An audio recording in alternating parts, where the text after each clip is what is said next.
እግዚአብሔር በእኔ ቃላት የዋንሱን ጎራ ማስዋብ ባንቺ የተቆረጠላት እመቤቴ ማርያም ሆይ ደስ ይበልሽ። እግዚአብሔር በደመና ተጭኖ መጥቶ በማኅፀንሽ አደረ። እመቤቴ ማርያም ሆይ ደስ ይበልሽ። በቅዱሳን ነቢያት በቅዱሳን መላእክት አድሮ የሚኖር ከአንቺ ተወልዶ የተገለጸልን እመቤቴ ማርያም ሆይ ደስ ይበልሽ።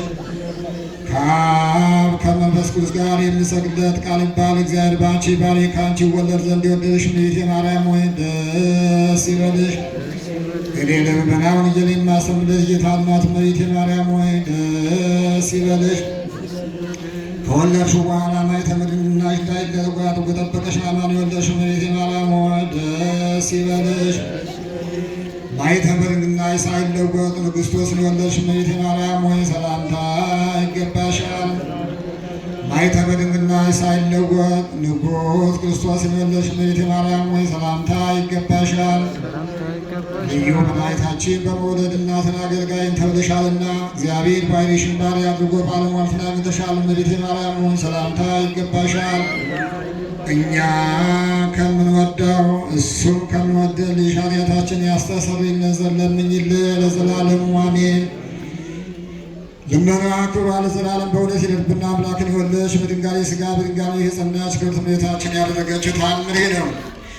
ልብስ ሳይለብስ እህል ሳይቀምስ ውሃ ሳይጠጣ በግብፅ በረሃ 300 ዓመት የተቀመጠና በኢትዮጵያ ካሉ ገዳማት በዝቋላ 262 ዓመት የኖረ ከነሂሳ ሀገር የወጣ የክብር ኮከብ የሆነ አንድ ገድለኛ መነኩሴ ነበር። የዚህ መነኩሴ ስም ገብረ መንፈስ ቅዱስ ይባላል። አባትና እናቱ ከደጋግ ሰዎች ወገን የተገኙ ናቸው።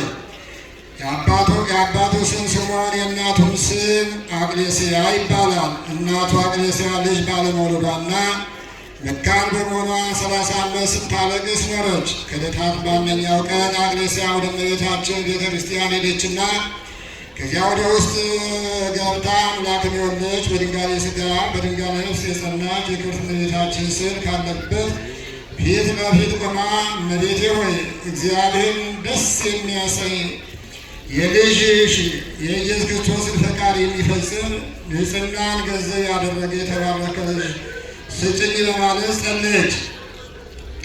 ያን ጊዜም ከእመቤታችን ስዕል ቃል ወጥቶ ሥልጣኑ ከሰማይ በላይ የሆነ ክብሩ ከሚካኤልና ከገብርኤል ክብር ጋር የሚተካከል ክህነቱ እንደ መልከጼዴቅ ንጽሕናው እንደ ነቢዩ ኤልያስ እንደ መጥምቁ ዮሐንስ የሆነ ስሙ ገብረ ቅዱስ የተባለ ልጅ እነሆሽ አለቻት።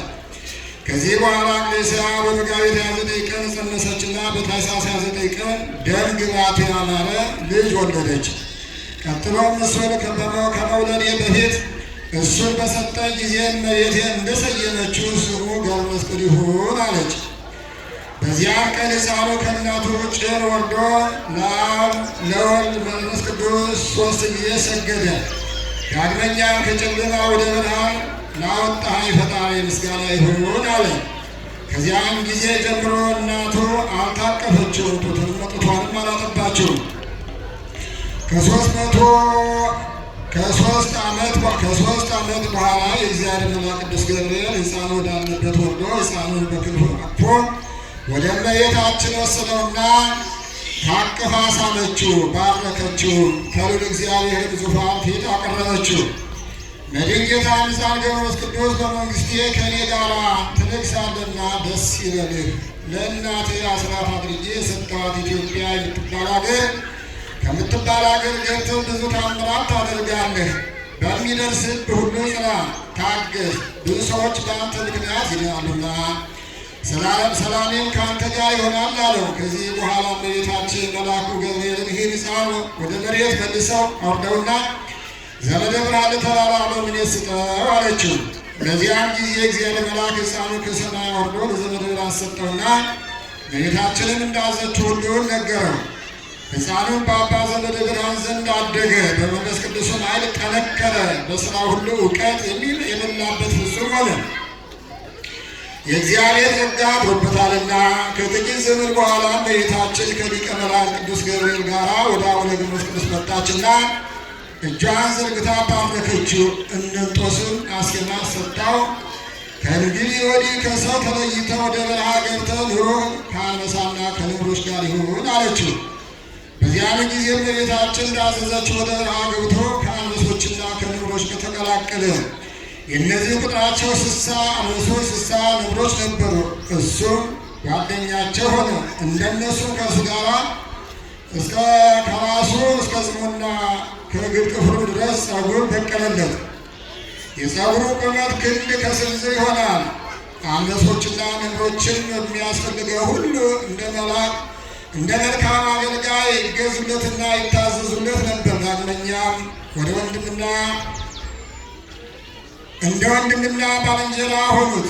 እሱም እንደ በግና ፍየል መንጋ ከእነሱ ጋር ተስማምቶ ኖረ። እነሱም የረገጠውን መሬት እየላሱ በዚያው ይጠግባሉ፣ ይኸውም ምግብ ሆኗቸዋልና።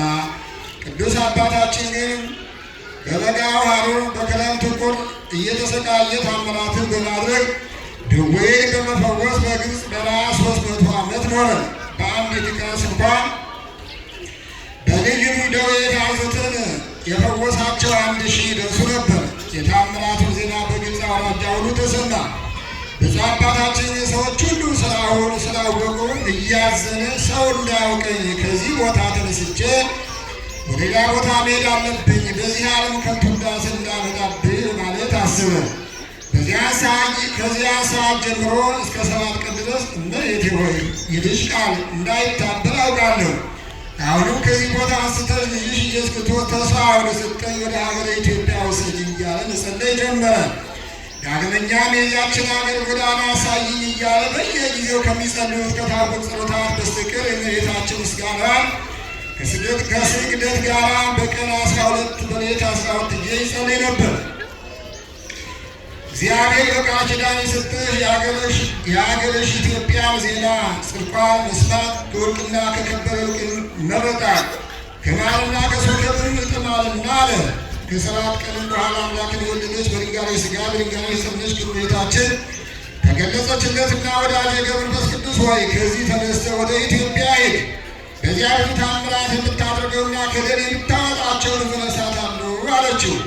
አባታችንን እመቤቴ ሆይ ወደዚያች ሀገር ለመሄድ ማን ይመራኛል? መንገዷንስ ማን ያሳየኛል? ሩቅ አገርና ሲሉ ሰምቻለሁና አላት። እመቤታችንም እኔ በተወደደ ልጄ ሥልጣን አደርሳለሁ፣ መንገዱም የመላእክት አለቃ ቅዱስ ገብርኤል ይመራሃል አለችው። ከዚህ በኋላ አባታችን ገብረ መንፈስ ቅዱስ ከግብፅ ሀገር ወጥቶ 60 አንበሶች በፊቱ 60 ነብሮች በኋላው ተከትሎት ወደ ኢትዮጵያ ለመሄድ ተነሳ።